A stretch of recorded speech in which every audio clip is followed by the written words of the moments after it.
السلام علیکم۔ اپنی اس قرآن کی کلاس میں ہم لوگ آج ایک ساتھ پھر سے ہیں حاضر۔ اللہ کا شکر ہے، اللہ تعالیٰ نے ہمیں یہ موقع دیا کہ ہم اس مہینے میں اللہ کے کلام کو سمجھ رہے ہیں، پڑھ رہے ہیں۔ تو پچھلا ایک بار سبق ہم لوگ تھوڑا دہرا لیں، اس کے بعد ہم آگے بڑھیں گے تو زیادہ بہتر ہمیں سمجھ آئے گا۔ پچھلی کلاس میں جو ہم نے آیتیں پڑھی تھیں اس میں جو سمجھا تھا، ایک بار اس کو اسکرین پہ میں لے کر آ رہی ہوں، آپ لوگوں کو یہ آیتیں ادھر دکھ رہی ہوں گی۔ تو اللہ تعالیٰ نے ہم سے فرمایا تھا کہ کسی کے ساتھ ایک تو غلط نہ کیا جائے، اپنے طریقے پہ ہم بہت انصاف والے طریقے پہ قائم رہیں، کسی کے ساتھ برا نہ کریں اور برا کرنے والوں کا بھی ساتھ نہ دیں۔ یہ بھی کہا گیا تھا، چاہے وہ ہمارے اپنے رشتہ دار ہوں یا وہ ہمارے عزیز ہوں یا وہ کوئی بہت پاورفل لوگ ہوں، تب بھی ان کا ساتھ نہ دیں اگر وہ غلط کر رہے ہیں۔ یہ بات ہم نے پچھلی ورس میں سمجھی تھی کہ انصاف پہ قائم رہنے کو کہا جا رہا تھا۔ اور ایک بہت امپورٹنٹ چیز جو ہم نے پچھلی کلاس میں بات کی تھی وہ یہ تھی کہ ورس تھی کہ اے ایمان والو ایمان لاؤ۔ تو اس ورس سے ہمیں یہ پتہ چلا تھا کہ کیسے اللہ تعالیٰ کا جو ایمان، ہم اللہ پر ایمان رکھتے ہیں، وہ ایمان کیسے بار بار ہمیں ریفریش کرنا پڑتا ہے، بار بار اس کو جیسے سمجھ لو زنگ لگ جاتا ہے اگر ہم اس کو بڑھائیں نہیں، روز اسے بڑھانا پڑتا ہے، روز اس کو تازہ کرنا پڑتا ہے۔ اگر اسے ہم تازہ نہ کریں تو ہمارا ایمان دھیرے دھیرے کم ہو سکتا ہے۔ تو ہمیں اگر ہم ایمان بڑھانے کے موقع کیسے ہوتے ہیں؟ ایمان بڑھانے کے موقع ہر وقت ملتے ہیں ہمیں، کہ ہم کسی بھی چیز میں شکایت نہ کر کے ہم شکر کرنے والے بن جائیں تو ہمارا ایمان بڑھتا ہے۔ ہم کسی کی برائی کرنے سے اچھا اللہ کو یاد کرنے والے بن جائیں تو ہمارا ایمان بڑھتا ہے۔ اور ہم اپنی خواہشوں پہ چلنے کی بجائے اللہ کی مرضی پر چلیں تو ہم نے یہ ثبوت دیا کہ ہم ایمان والے ہیں۔ تو اگر ہم اپنے آپ کو ایسا ایمان والا بنا کر رکھیں تب تو ہمارا ایمان بڑھے گا، ہم ایمان پر رہیں گے، ورنہ دھیرے دھیرے ہمارا ایمان کم ہوتا چلا جائے گا اور ہم ایمان سے خارج ہو جائیں گے، ایمان سے باہر ہو جائیں گے۔ اگر ہم یہ سوچتے ہیں کہ اسلام کا مطلب ہے صرف نماز روزہ یا کچھ رسم ادا کر لینا تو یہ غلط ہے۔ اسلام جو ہے وہ زندگی کی ہر چیز کے لیے ہونا چاہیے، کہ کیسے ہمیں کھڑا ہونا ہے، کیسے ہمیں سوچنا ہے، کس سے ہمیں بات کرنی ہے، کیا ہمارا طریقہ ہونا چاہیے بات کرنے کا، یہ سب چیزیں اسلام کے ذریعے ہمیں سمجھ آتی ہیں۔ تو اگر ہم اس طرح سے اسلام کو فالو کرتے ہیں، زندگی کے ہر اسپیکٹ میں اس کو لاگو کرتے ہیں، تب ہم ایمان والے ہوتے ہیں۔ ورنہ ظاہری رسم اور یہ سب نماز روزہ کرنے سے اللہ کی نظر میں اس کی کوئی ویلیو نہیں۔ اس کو ہم نے پچھلی آیت میں سمجھا تھا کہ بار بار وہ موقع آتے ہیں اور انسان ایمان اگر اس پہ وہ اللہ کے مطابق چلا تو وہ ایمان لے آیا، اور اگر وہ اللہ کے مطابق نہیں چلا تو اس نے انکار کر دیا۔ تو بار بار زندگی میں اس طرح کے موقع چلتے رہتے ہیں، لائف لانگ پروسیس ہے یہ، ہمیں ہر موقع پر ایمان کا ثبوت دینا ہے بس۔ اب ہم اگر دیکھیں دوسرے لوگوں کو کہ وہ ظاہری طور پر تو پورے دین میں لگتے ہوں کہ ہاں بہت دیندار ہیں، ٹوپی کرتا سب پہنے ہیں، ہر وقت مسجد جاتے ہیں، نماز پڑھتے ہیں، لیکن وہ اخلاق نہیں رکھتے، وہ لوگوں سے بدتمیزی سے بات کرتے ہیں، غصہ کرتے ہیں بہت زیادہ، یا پھر لوگوں کا انہوں نے مال ناحق طریقے سے کھایا ہے، یا پھر وہ لوگوں کے ساتھ جو فیصلہ انصاف کا فیصلہ نہیں کرتے، یعنی کہ جب انہیں لگتا ہے کہ یہ میرے اپنے ہیں ان کے فیور میں بات کریں گے اور جو ان کے غیر ہوں گے ان کے فیور میں نہیں کریں گے۔ تو جب بھی انسان اس طرح کا معاملہ کرتا ہے تو وہ کتنا ہی نماز اور روزہ کرتا ہو، وہ اسلام کا فالوور نہیں مانا جاتا۔ یہ اس آیت سے ہم نے سمجھا تھا۔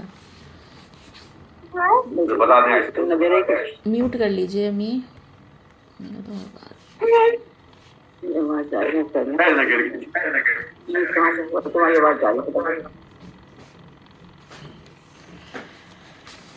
تو جو لوگ اپنی لائف کے ہر معاملے میں ایسا کرتے ہوں وہی ایمان والے ہیں۔ اسی پہ مجھے حضرت عمر رضی اللہ کا ایک واقعہ یاد آ رہا ہے۔ حضرت عمر رضی اللہ نے کسی صحابی سے کسی انسان کے بارے میں پوچھا کہ وہ کیسے ہیں، تو انہوں نے کہا کہ ہاں وہ اچھے ہیں۔ تو حضرت عمر نے ان سے کہا کیا تم نے انہیں مسجد میں اٹھتے بیٹھتے دیکھا ہے یا کوئی سفر کیا ہے؟ تو یعنی کہ اس سے مطلب یہ ہے کہ اگر آپ کسی کو مسجد میں اٹھتے بیٹھتے دیکھنے کا مطلب عبادت کرنا۔ اگر ہم کسی کو عبادت کرتے ہوئے دیکھ رہے ہیں، اگر ہم کسی کو صرف یہ دین کے کام کرتے ہوئے دیکھ رہے ہیں، تو ہمیں پتہ نہیں چلتا کہ وہ انسان کیسا ہے. سفر کرنے سے، اس کے ساتھ رہنے سے، معاملہ کرنے سے پتہ چلتا ہے کہ وہ انسان کیسا ہے. تو اصل پہچان اس انسان کی اسی معاملات میں ہے. کسی کی عبادتوں سے اس کی پہچان نہیں ہو سکتی. یہ اس واقعے سے سمجھ آیا تھا. تو یہ بھی وہی والی بات ہے کہ حالانکہ وہ مسلمان ہوتے ہیں، حالانکہ وہ اپنے آپ کو ایمان والا کہتے ہیں، لیکن وہ مسجد میں الگ رویہ رکھتے ہیں اور مسجد کے باہر ان کا بیہیویئر الگ ہوتا ہے.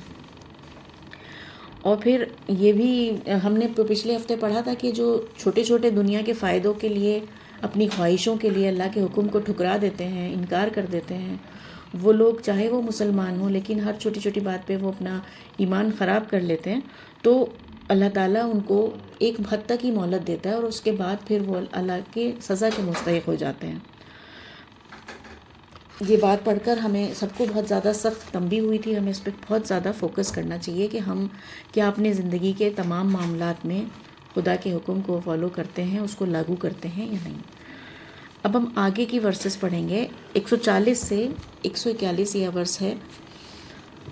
اور اللہ کتاب میں تم پر یہ حکم اتار چکا ہے کہ جب تم سنو کہ اللہ کی نشانیوں کا انکار کیا جا رہا ہے اور ان کا مذاق کیا جا رہا ہے، تو تم ان کے ساتھ نہ بیٹھو یہاں تک کہ وہ دوسری باتوں میں مشغول ہو جائیں، ورنہ تم بھی انہی جیسے ہو جاؤ گے.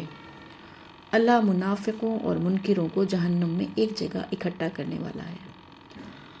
تو یہ بہت ہی سادہ سی بات سمجھ میں آ رہی ہے اس آیت میں کہ جب ہم کسی چیز سے محبت کرتے ہیں، کسی چیز کو دل سے چاہتے ہیں، تو پھر ہم ایسی جگہ پر بیٹھتے نہیں ہیں جہاں پر اس کی برائی ہو رہی ہو یا اس کا مذاق اڑ رہا ہو. جیسے فار ایگزامپل ہماری ماں ہے.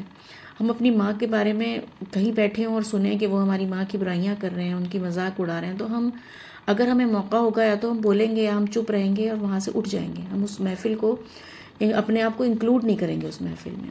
اور اس سے لاکھوں کروڑوں گنا زیادہ اللہ کی محبت ہوتی ہے.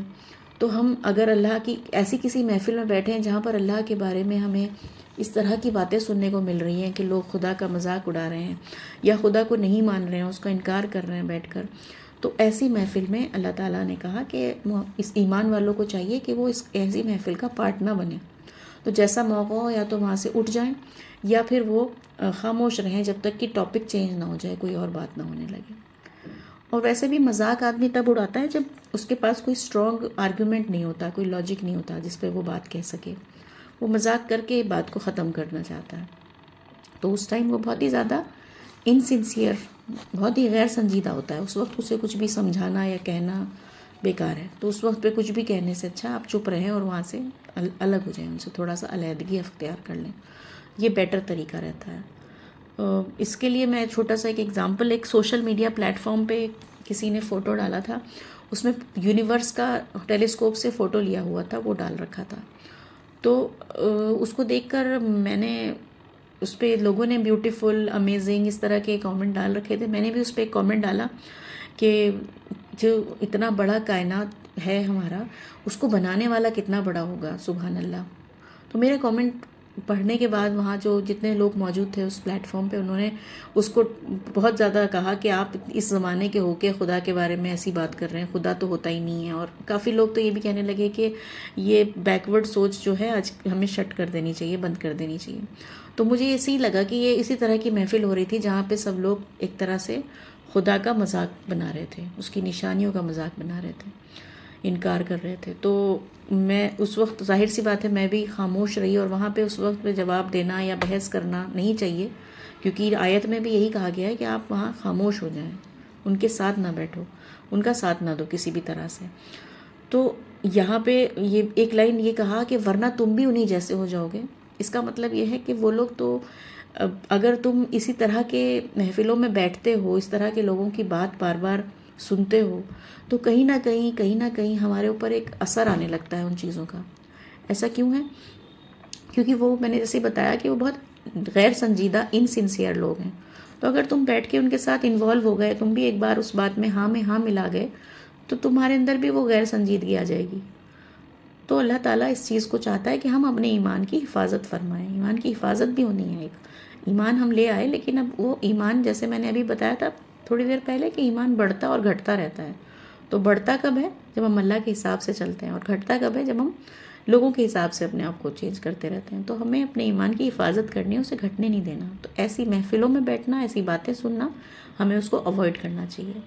اور یہ جو بات کہی اللہ تعالیٰ نے کہ اللہ منافقوں اور منکروں کو جہنم میں ایک جگہ اکٹھا کرنے والا ہے، یہ بات بہت ڈرا دینے والی ہے، کیونکہ منافق لوگ جو ہیں وہ وہی ہیں جو اپنے آپ کو مسلمان کہتے ہیں۔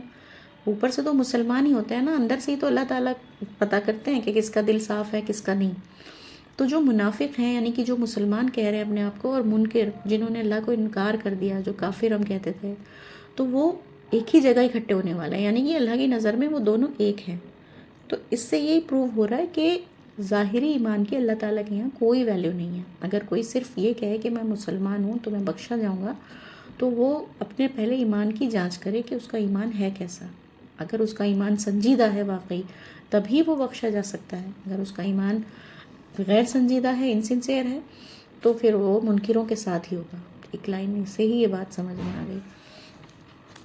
اب ہم اگلی ورس کو بھی پڑھتے ہیں، اور ایک اس میں جو ہے نا ایک ہم کیوں اس بات پہ اتنا فوکس کرا اللہ تعالیٰ نے کہ ایمان والے تو ہٹ جائیں ایسی محفل سے، کیونکہ جو منافق ہیں وہ کیا کرتے ہیں، اگر وہ ایسی محفل میں بیٹھے ہوتے ہیں تو وہ سوچتے ہیں کہ ان لوگوں کو برا لگے گا، میں کیا بولوں، مجھے اگر میں چپ رہوں گا تو یہ سوچیں گے کہ یہ پارٹیسپیٹ نہیں کر رہا ہے ہماری باتوں میں، تو ان لوگوں کے لحاظ میں وہ بھی ہنستے ہیں ان کی باتوں پر یا اس میں انوالو ہو جاتے ہیں، کیونکہ وہ لوگوں کو اوفینڈ نہیں کرنا چاہتے، لوگوں کا سوچتے ہیں کہ لوگ برا نہ مانیں ان کی بات پر۔ تو منافقوں کا سارا دھیان جو ہے وہ لوگوں کے اوپر ہوتا ہے کہ لوگ ان کے بارے میں کیا سوچ رہے ہیں۔ جیسے ہم نے بھی کچھ کلاسز پہلے ورس پڑھی تھی نا کہ وہ انسانوں سے شرماتے ہیں، اللہ سے نہیں شرماتے۔ تو ان کی نظر میں یہی ہوتا ہے کہ چلو اب اس محفل میں بیٹھ گئے ہیں، چاہے یہ کیسی بھی باتیں کریں، چاہے ہم مسلمان ہوں کوئی بات نہیں، لیکن اگر یہ نہیں مانتے اللہ کو تو کوئی بات نہیں، تھوڑی دیر کے لیے ان کے ساتھ ہنس لیتے ہیں۔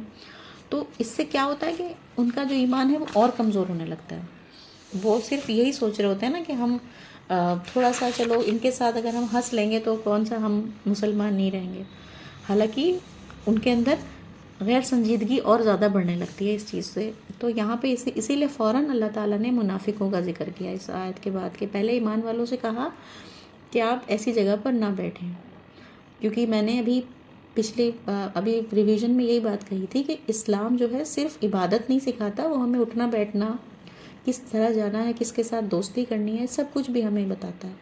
تو وہ اسلام کے ذریعے اللہ تعالیٰ یہ کہہ رہے ہیں کہ آپ ایسی جگہ نہ بیٹھیں، اور اگر بیٹھ رہے ہیں اور پارٹیسپیٹ کر رہے ہیں تو آپ منافق ہیں، اور اگر آپ منافق ہیں تو آپ کا انجام جو ہے وہ منکروں کے ساتھ ہی ہونے والا ہے، آپ ان کے ساتھ ہی جوائن کرو گے۔ تو یہ بہت ہی زیادہ سوچنے والی ورس ہے اس طرح سے ہمارے لیے۔ اب اگلی ورس ہے 141، وہ منافق تمہارے لیے انتظار میں رہتے ہیں، اگر تمہیں اللہ کی طرف سے کوئی فتح حاصل ہوتی ہے تو وہ کہتے ہیں کہ کیا ہم تمہارے ساتھ نہ تھے، اور اگر منکروں سے کوئی حصہ مل جائے تو ان سے کہیں گے کیا ہم تمہارے خلاف لڑنے پر قادر نہ تھے، پھر بھی ہم نے تمہیں مسلمانوں سے بچایا۔ تو اللہ ہی تم لوگوں کے درمیان قیامت کے دن فیصلہ کرے گا، اور اللہ ہرگز منکروں کو مومنوں پر کوئی راہ نہیں دے گا۔ تو وہ منافقوں کی اور کوالٹیز بتائی جا رہی ہیں کہ منافقوں کا معاملہ تو ایسا ہے کہ نہ وہ اس طرف ہیں اور نہ اس طرف ہیں۔ جب ادھر والے جیت جاتے ہیں، مسلمان جیت جاتے تھے، تو مسلمانوں کو کہتے تھے کہ ہم تو تمہارے ہی ساتھ ہیں۔ جب کافر جیت جاتے تھے، کیونکہ اس وقت پہ جو ماحول تھا وہ یہی تھا نا کہ جنگ ہوتی تھی کافر اور مسلمانوں میں۔ جو لوگ اسلام کو مان نہیں رہے تھے، انکار کر رہے تھے، انکار کرنے والے منکر کہا جاتا ہے ان کو، وہ منکر یا کافر وہ جنگ کرتے تھے، تو مسلمان بھی جنگ کرتے تھے ان کو اپنے آپ کو بچانے کے لیے۔ تو اس وقت پہ جو منافق تھے وہ بیچ کا ایک رول اختیار کرتے تھے، جدھر کی جیت ہو گئی ادھر کو سپورٹ کرنے لگتے تھے۔ وہ اسی لیے وہ جاتے تھے جب کافروں کی محفل میں اور وہاں پہ مذاق اڑایا جا رہا ہوتا تھا پیغمبر کا یا قرآن کا یا اللہ تعالیٰ کا، تو وہ وہاں پہ بھی ہنسی مذاق میں انوالو ہو جاتے تھے، کیونکہ ان کا کوئی ایک اصول تھا ہی نہیں، کیونکہ بنا اصول کے تھے وہ، جہاں فائدہ دکھ رہا ہے جو جیت رہا ہے اسی کی طرف ہو گئے۔ تو وہ اس طرح کی باتیں اسی لیے کرا کرتے تھے۔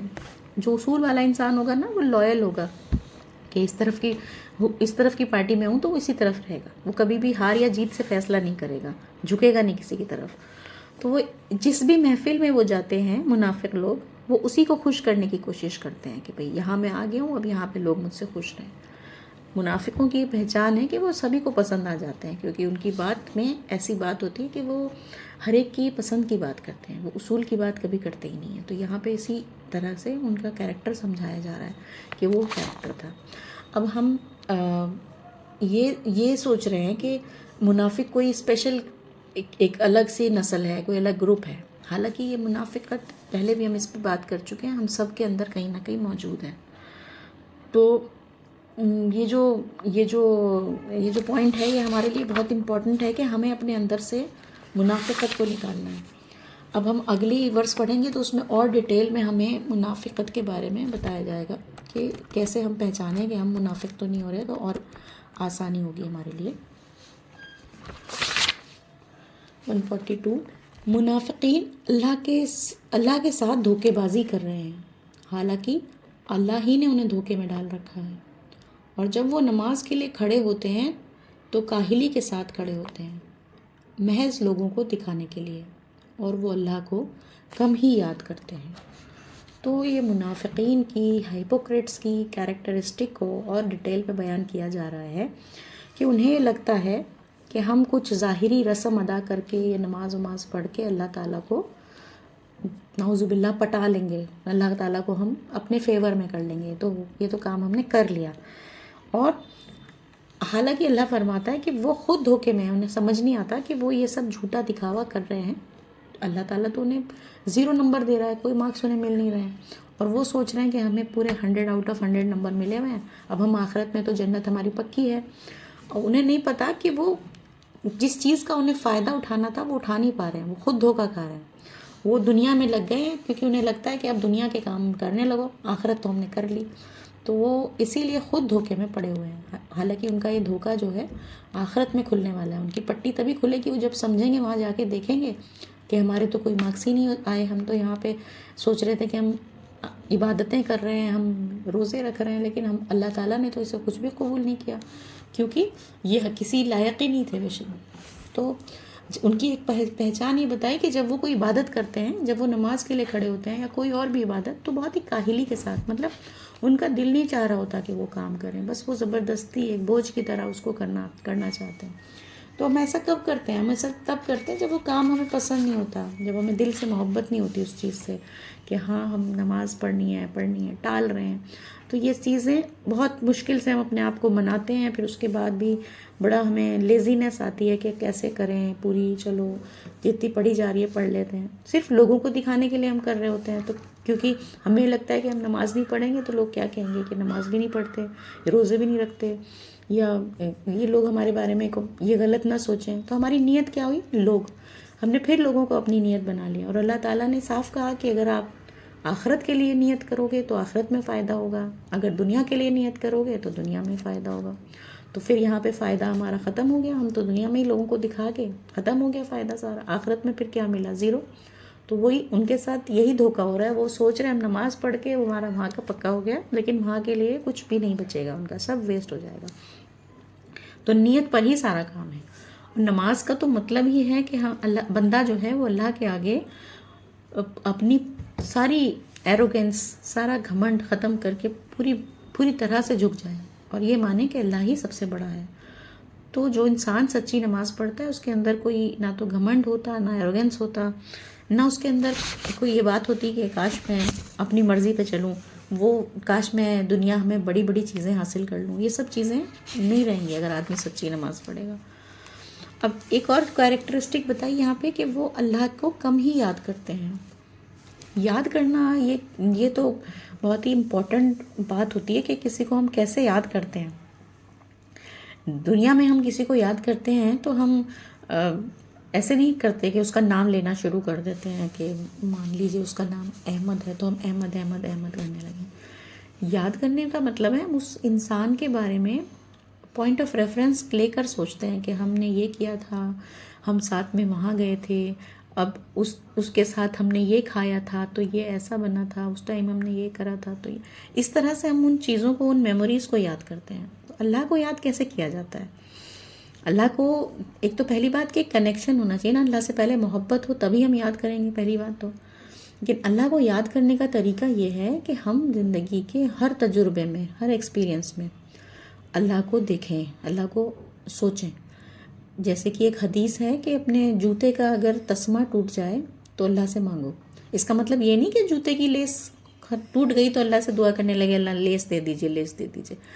وہ تو اس کا مطلب یہ ہے کہ لیس تو آپ بازار سے لے آؤ گے. اس کا مطلب یہ ہے کہ کوئی بھی کام خراب ہو یا کوئی بھی کام اچھا ہو، آپ اسے اللہ سے جوڑو کہ اللہ نے کیا ہے، اللہ ہی ٹھیک کرے گا. اللہ جب چاہے گا جب ٹھیک ہوگا. اچھا ہو گیا تب بھی اللہ کا لاکھ لاکھ شکر ہے کہ اللہ نے ایسا کیا. تو اللہ کو ہر موقع پہ یاد کرنے کا مطلب یہ ہوتا ہے کہ زندگی میں اب ہم کپڑے پہنے تو ہم نے دیکھا کہ اللہ تعالیٰ نے ہمیں کپڑے دیے، ہم اس کو پہن کر اپنی عزت کو بچاتے ہیں، اپنے کو محفوظ کرتے ہیں. اللہ کا لاکھ لاکھ شکر. ہم روٹی کھاتے ہیں تو اس میں سوچیں کہ اس میں کتنا محنت لگی ہوگی، کہ گیہوں مٹی میں دبا ہوگا، پھر اس میں سے بیج نکلا ہوگا اور پود نکلی ہوگی، اور پود سے پھر یہ بالیں نکلی ہوں گی، اور وہ کس طرح سے ہمارے کچن تک آ گیا، ہم نے کھانا پکایا. تو ہم جب سب کچھ سوچیں گے تو اللہ کو یاد کریں گے کہ اللہ نے کتنا بڑا انتظام کیا. تو اس طرح سے موقع موقع پہ اللہ کو یاد کرنا ہوتا ہے. اور ہم جیسے لوگ جن کے ایمان اتنے کمزور ہیں، جو کہ اس طرح کی سوچ نہیں دماغ میں رکھ پاتے کہ بار بار یاد کریں، تو ہم جیسے لوگوں کے لیے اللہ تعالیٰ نے نماز کا انتظام کیا کہ ہم نماز پڑھیں تو اللہ کو یاد کرتے ہوئے پڑھیں، ہم قرآن پڑھیں تو اللہ کو یاد کرتے ہوئے پڑھیں. تو ہمیں یہ چیزیں، قرآن جو ہے وہ اللہ سے جوڑتا ہے. کیوں جوڑتا ہے؟ کیونکہ ہم اس کو پڑھتے ہیں تو اللہ کے بارے میں جانتے ہیں، تو پھر ہم اللہ کو یاد کرتے ہیں. تو یہ بھی اللہ کی یاد ہے. وہ جو منافق ہوتے ہیں، یعنی کہ جب ایمان کمزور ہوتا ہے کسی کا تو وہ کہاں یاد کرتا ہے اللہ کو؟ وہ یاد ہی نہیں کرتا، اسے یاد ہی نہیں رہتا. اسے تو بس یہ یاد رہتا ہے کہ میں نے فلاں کام کیا تھا اس لیے یہ کام اچھا ہو گیا، میں نے اس سے بات کروا دی تھی، وہ فلاں لیڈر کی سفارش لگا دی تھی اس لیے یہ کام بن گیا. تو اس کا اس طرح سے دماغ چلتا ہے، اس کو یاد نہیں آتی اللہ کی کسی بھی کام میں، نہ خراب ہونے میں نہ اچھے ہونے میں. تو یہ ان لوگوں کی کیریکٹرسٹک ہیں جو کہ منافقین ہیں. اور یہی خوبیاں یا یہی خرابیاں ہمیں اپنے اندر بھی تلاش کرنی ہے کہ ہمارے اندر وہ کمیاں تو نہیں ڈیولپ ہو رہی. پھر ہم اگلی ورس پر پڑھتے ہیں. وہ دونوں کے بیچ لٹک رہے ہیں، نہ ادھر ہیں نہ ادھر، اور جسے اللہ بھٹکا دے تم اس کے لیے کوئی راہ نہیں پا سکتے. تو ان کا حال تو یہ ہے کہ وہ دو کشتیوں میں چلنا چاہتے ہیں، اور دو کشتی میں چلنے والا تو ڈوب ہی جائے گا، وہ تو کبھی پا ہی نہیں پائے گا منزل کو. تو وہ کبھی چاہ رہے ہیں ادھر کا بھی مل جائے، دنیا بھی مل جائے، آخرت بھی مل جائے. یہ ایسا ہو نہیں سکتا، دونوں کے بیچ نہیں لٹک سکتا انسان. اسے چوز کرنا ہی پڑے گا، یا تو اسے آخرت کو اپنا فوکس بنانا پڑے گا یا پھر دنیا کو. اے ایمان والو، مومنوں کو چھوڑ کر منکروں کو اپنا دوست نہ بناؤ. کیا تم چاہتے ہو کہ اپنے اوپر اللہ کی کھلی حجت قائم کر لو؟ اس میں کیا کہا جا رہا ہے؟ ایمان والوں سے پھر کہا جا رہا ہے کہ کس سے دوستی کرنی ہے، کس سے دوستی نہیں کرنی. اور یہ تب کی بات ہے جبکہ دو گروپ بن چکے تھے، حق آ گیا تھا، اللہ تعالیٰ کی دعوت پیغمبر نے دے دی تھی، اور ایک گروپ نے پیغمبر کی دعوت کو مانا تھا اور ایک گروپ نے پیغمبر کی دعوت کو نہیں مانا. جنہوں نے نہیں مانا وہ منکر تھے، اور جنہوں نے مانا وہ مومن تھے. تو مومن جو وہ لوگ تھے ان سے کہا جا رہا ہے کہ تم منکروں کو اپنا دوست نہ بناؤ. ظاہر سی بات ہے، جب بالکل دو گروپ سیپریٹ ہو گئے ہیں، اپوزٹ کھڑے ہو گئے ہیں ایک دوسرے کے، جنگ چل رہی ہے، تو پھر دوست بنانے کا کیا مطلب ہے؟ پھر آپ اگر آپ ایسے لحاظ کرو گے کہ یہ تو میرا رشتہ دار تھا، کوئی بات نہیں، تھوڑا بہت اس سے بھی روز دوستی رکھتا ہوں، تو پھر آپ منافق ہو جاؤ گے. اسی لیے یہ بات کہی جا رہی ہے. تو منافق یہی کرتے تھے، وہ ہر طرح کی دوستیاں بھی نبھاتے تھے، اپنی رشتہ داریاں بھی نبھاتے تھے، اور اللہ تعالیٰ سے بھی چاہتے تھے کہ وہ والا کنیکشن بھی بنا رہے ہیں. تو اس لیے یہاں پہ آج کے نان مسلمس کے لیے نہیں کہا جا رہا کہ انہیں اپنا دوست نہ بناؤ، کیونکہ آج نان مسلمس کے پاس اس طرح کی دعوت نہیں پہنچی. اس طرح پیغمبر کی دعوت پہنچ جائے جب پوری طرح سے صاف صاف، تب یہ بات آتی ہے کہ آپ اس کو ان کے اپوزٹ گروپ میں آ چکے ہو اور آپ ان کو دوست نہ بناؤ. کیونکہ پھر اس وقت پہ دوستی بنانا اپنے اوپر کھلی حجت قائم کرنا ہے. کھلی حجت کا مطلب ہے اب آپ کو سزا سے کوئی روک نہیں سکتا، کوئی دلیل نہیں روک پائے گی آپ کو. اور تم بے شک منافقین دوزخ کے سب سے نچلے درجے میں ہوں گے اور تم ان کا کوئی مددگار نہ پاؤ گے.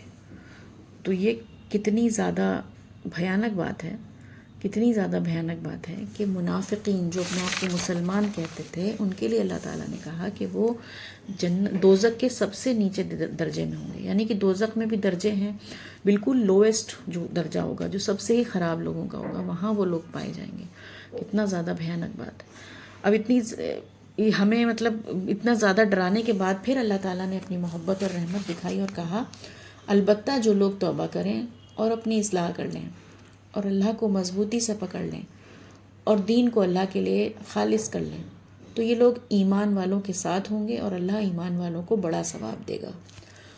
تو جو ہو گیا سو ہو گیا، جو بھی غلطی تم نے کر لی، اب بھی اگر تم توبہ کر لو، اپنے آپ کو صحیح راستے پہ لے آؤ، تو اللہ تعالیٰ تیار ہے تمہاری ہر غلطی کے بعد بھی. وہ اپنی محبت ختم نہیں کرتا، وہ تم سے محبت کرتا رہتا ہے، وہ چاہتا ہے کہ تم پلٹ آؤ کسی بھی طرح. تو توبہ کا دروازہ کھلا رہتا ہے. تو منافقوں کے لیے بھی توبہ کا دروازہ کھلا ہے. کہاں اللہ تعالیٰ ان سے اتنے ناراض ہیں کہ انہیں بالکل لویسٹ درجہ دینے کو کہہ رہے ہیں، اور کہاں ان کو ایک دم سے اپنی رحمت دکھائی. بہت بڑی بات اس میں سمجھ آئی اللہ تعالیٰ کی. اس کے بعد اللہ تمہیں عذاب دے کر کیا کرے گا اگر تم شکر گزاری کرو اور ایمان لاؤ. اللہ بڑا قدر کرنے والا، سب کچھ جاننے والا ہے. تو اللہ تعالیٰ نے کہا کہ میں عذاب دے کر تمہیں کیا کروں گا، مجھے شوق نہیں ہے. جیسے پیرنٹس اپنے بچوں کو نہیں سمجھاتے کہ میں تمہارا دشمن تھوڑا ہی ہوں کہ میں چاہوں گا کہ تم عذاب لو. پیرنٹس بھی کہتے ہیں ہم تمہارے دشمن نہیں ہیں، ہم تمہاری بھلائی کے لیے سمجھا رہے ہیں. تو اللہ تعالیٰ بھی یہی کہنا چاہ رہے ہیں کہ اللہ تمہیں عذاب دے کر کیا کرے گا اگر تم شکر گزاری کے ساتھ رہو، ایمان کے ساتھ رہو. تو اللہ تعالیٰ تو بہت قدر کرنے والا ہے، وہ تو سب کچھ جانتا ہے. تو تم اس پہ بھروسہ تو کرو ایک بار. تمہاری قدر کرے گا، وہ جتنے بھی تم عمل کرو گے اس کو ویسٹ نہیں ہونے دے گا. جیسے ابھی پیچھے میں نے بتایا کہ منافقوں کی جو عمل ہیں، جو ان کی نمازیں ہیں، وہ سب ویسٹ ہو جائیں گی. لیکن اگر انسان توبہ کر لے، واپس اپنے آپ کو صحیح راستے پہ لے آئے، تو پھر اللہ تعالیٰ نے کہا وہ سب کچھ جانتا ہے، وہ سب کچھ تمہارے لیے واپس آ جائیں گی سب چیزیں. تو یہاں جو ہم نے ورسز پڑھی، اس میں ہم نے منافقت کے بارے میں کچھ کیریکٹرسٹک پڑھی، اور ہم نے پہلے بھی اس پہ کئی بار ڈسکشن کیا ہے. مگر سمجھنے والی بات یہ ہے کہ یہ بار بار ٹاپکس کیوں آتے ہیں قرآن میں. وہی ٹاپکس دوبارہ گھوم کے آتے ہیں.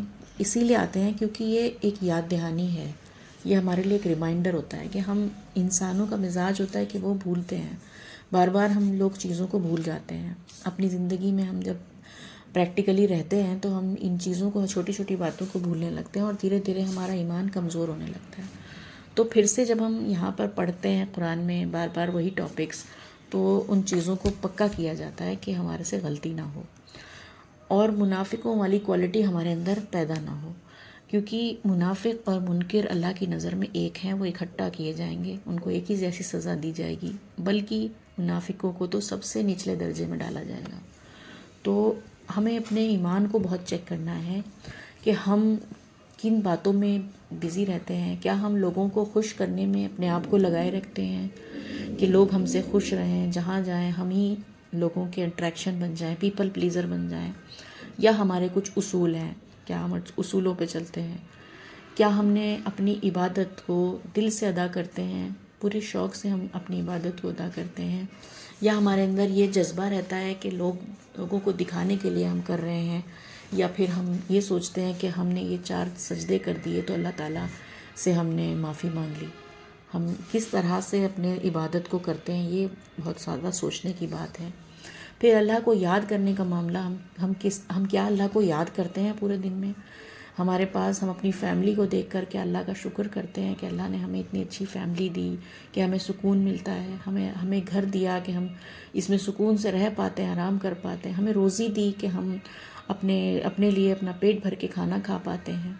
ہمیں اتنی طاقت اور ہمت اور صحت دی کہ ہم روزہ رکھ پاتے ہیں. اللہ تعالیٰ سے ان سب چیزوں کا کیا ہم شکر ادا کرتے ہیں، اور ہر معاملے پہ کیا ہم سوچ پاتے ہیں. آج جب میں یہ آیت پڑھ رہی تھی تو میں نے ایک چیز سوچی. میرے پاس ایک آن لائن شاپنگ کا پارسل آنے کی میسج آیا، تو اس کو پڑھ کر بھی میں نے اللہ کی یاد سوچی. میں نے سوچا کہ اللہ کا اتنا بڑا شکر ہے کہ ہم اس زمانے میں پیدا ہوئے کہ یہاں ہم گھر پہ بیٹھے اپنے سارے ضروری کام کر رہے ہیں، اور ہمارے پارسل ہمارے گھر آ جاتے ہیں. جو چیز ہمیں چاہیے وہ ہم منگا سکتے ہیں. اس میں بھی کیا ہم نے کبھی اللہ کا شکر ادا کیا؟ یہ مجھے اس سے یاد آیا تو میں نے اس بات کو شکر کیا. مطلب یہ کام تو میں نے کبھی کیا ہی نہیں تھا کہ اپنی آن لائن چیزوں کے لیے بھی اللہ سے شکر کیا ہو. اور پھر اس کے بعد ہمیں اس میں یہ سوچنا ہے کہ ہم اس طرح کی سوچ کو ہر وقت رکھیں. مطلب صرف آج میں نے ایسا سوچ لیا پورے دن مجھے ایسا رہنا ہے. رمضان کو ایسا نکالیں گے تو انشاءاللہ پھر پورا سال ہمارا اس طرح سے ہی نکلے گا. کیونکہ یہ 30 دن ہماری مشقت کے دن ہیں. ہمیں بہت مشقت کے ساتھ اپنی دماغ پہ زور ڈال کے کام کرنا ہے اس 30 دن. یہ صرف 30 دن آرام کے لیے نہیں ہے جو ہم لوگ صرف آرام میں کاٹ دیتے ہیں. یہ 30 دن محنت کے ہیں. ہمیں اس میں اپنی سوچ بدلنی ہے، اپنا طریقہ بدلنا ہے، اپنے آپ کو چینج کرنا ہے. اور انشاءاللہ اگر ہم اس کو کر لیں گے تو پھر پورے سال کے لیے ہم ایسے ہی رہیں گے. اور پھر اگلے سال پھر رمضان آ جائے گا، ہمیں واپس ریپیٹ کر دیں گے اس ٹریننگ کو. یہ ٹریننگ پیریڈ ہوتا ہے ہمارا. پھر اس کے بعد ہمیں اور چیز جو ایک سمجھ میں آ رہی تھی وہ یہ کہ ہمیں جو ہے یہ نہیں سمجھنا ہے کہ ہم کچھ بھی کر کے اپنی جنت کو فکس کر رہے ہیں، کہ یہ ہمارے لیے دھوکہ ہے اگر ہم اس طرح سوچ رہے ہیں کہ ہم نے اس روزے رکھ لیے. میں نے بہت لوگوں کو دیکھا جو روزہ رکھتے ہیں، اسپیشلی وہ روزہ رکھ کے ایک عجیب سا غرور آ جاتا ہے ان کے اندر. وہ دوسروں کو کہتے ہیں ارے تم تو روزہ رکھ نہیں سکتے، تمہارے فاسٹ کیا ہے، کچھ نہیں ہے، تم تو پانی بھی پی لیتے ہو، چائے بھی. کیوں؟ کیونکہ ہم اپنے روزے پہ ایک گھمنڈ کرنے لگتے ہیں نا کہیں نہ کہیں. تو یہ بھی مجھے لگتا ہے کہ بہت ہی بری بات ہے. روزہ تو ہمیں موڈسٹ بنانے کے لیے ہے، یہ سمجھانے کے لیے ہے کہ تم اللہ کے آگے کچھ نہیں ہو. اور اللہ نے تمہیں ہمت دی ہے کہ تم روزہ رکھ پا رہے ہو، اللہ نے تمہیں کھانا دیا ہے کہ تم افطار کر پا رہے ہو. تو تم اگر یہ بات دوسرے کو جتا رہے ہو اپنی خوبی بنا کر، تو تمہارے لیے وہ روزہ بھی بیکار ہے. تو ہمیں اس طرح کا گھمنڈ بھی اپنے اندر نہیں لانے دینا. کوئی بھی عبادت ہمارے لیے گھمنڈ کا نہیں ذریعہ ہے، اللہ سے جڑنے کا ذریعہ ہے.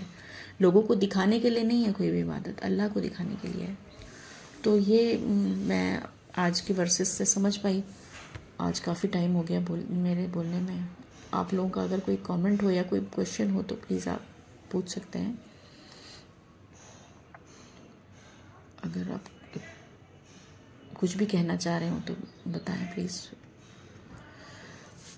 ٹھیک ہے، تو ہم دعا سے اس سیشن کو ختم کر دیتے ہیں.